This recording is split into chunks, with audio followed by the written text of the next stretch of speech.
morning, everybody. My name is Marco Alioni, and I'm a PhD candidate in urban and regional development at the Politecnico di Torino in Turin, Italy.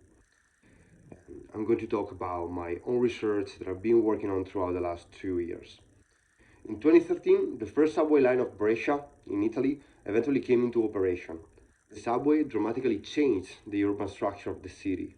Indeed, by reinforcing the axis of its corridor, the subway has been infrastructuring a system of urban centralities, configuring a socio-spatial hierarchy within the city, where the historical center and the areas within the corridor are at the top of the gear.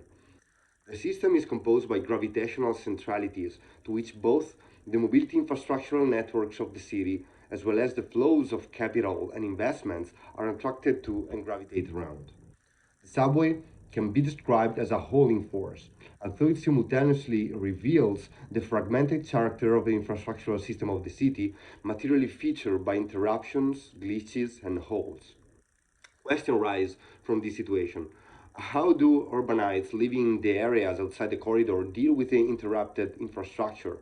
How do they reroute the infrastructural fragments in order to connect themselves to the opportunities concentrated in areas from which they are infrastructurally excluded from? The ethnographic research that I've been carrying out in the city suggests that urbanites develop practices of urban navigation that either manipulate or reproduce the logic of an infrastructural system, challenging the socio-spatial politics of disconnectivity and disintegration implemented through the subway.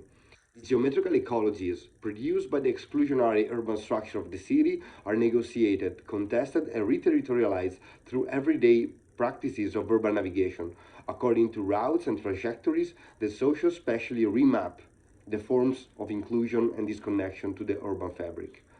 By comparing the situation of Brescia with the American city of Newark in New Jersey, several questions arise about the different conditions representing the territories for the relationships between social injustice and space to be developed.